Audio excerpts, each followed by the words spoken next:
কেন্দ্রীয় সরকারের বঞ্চনা অবিলম্বে 100 দিনের কাজ শুরু করা, বছরে 200 দিন কাজ এবং 600 টাকার মজুরির দাবিতে রাষ্ট্রায়ত্ত শিল্প বেচা বন্ধ করা, প্রিপেড মিটার স্থগিত নয় পুরোপুরি বাতিল করা, দ্রব্যমূল্য বৃদ্ধি সহ একাধিক দাবিকে সামনে রেখে আজ দেশ জুড়ে 24 ঘন্টা সাধারণ ধর্মঘটের ডাক দিয়েছেন বামপন্থী ট্রেড ইউনিয়ন সহ একাধিক ট্রেড ইউনিয়ন।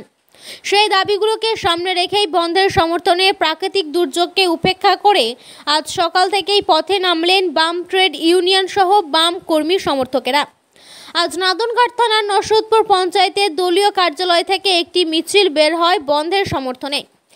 এর পাশাপাশি তারা ব্যান্ডেল কাটোয়া শাখার সমুদ্রগড় স্টেশনে এসে 20 মিনিট রেল অবরোধ করেন। বন্ধের সমর্থনে বৃষ্টিকে উপেক্ষা করেই রেলের ট্রাকে দাঁড় করিয়ে ট্রেনের চাকা 20 মিনিটের জন্য থামিয়ে দেন।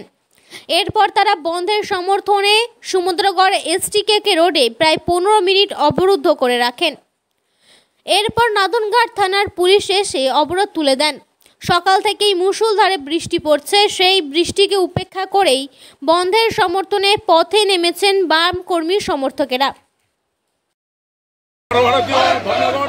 শ্রমজীবী মানুষের স্বার্থে 4টি শ্রমকোট বাতিলের দাবিতে কেন্দ্রে বিজেপি সরকার মানুষ মারা যে নীতি নিয়েছে। কৃষকের ফসলের দাম নেই, 100 দিনের কাজ নেই আমাদের রাজ্যে, এবং বিভিন্ন নিত্য প্রয়োজনীয় জিনিসের দাম সর্বত্র হু করে বাড়ছে, এবং একটা সাম্প্রদায়িক বাতাবরণ তৈরি করা হচ্ছে গোটা দেশে। এরই প্রতিবাদে শ্রমজীবী মানুষের সামনে আজকে এই ধর্মঘট, এবং সেই ধর্মঘটে আমরা সমুদ্র স্টেশনে জমায়েত হয়েছি এবং তার প্রতিবাদ জানাচ্ছি। এই ধর্মঘট কতক্ষণ চলবে? যতক্ষণ পর্যন্ত চলবে। আপনার নাম?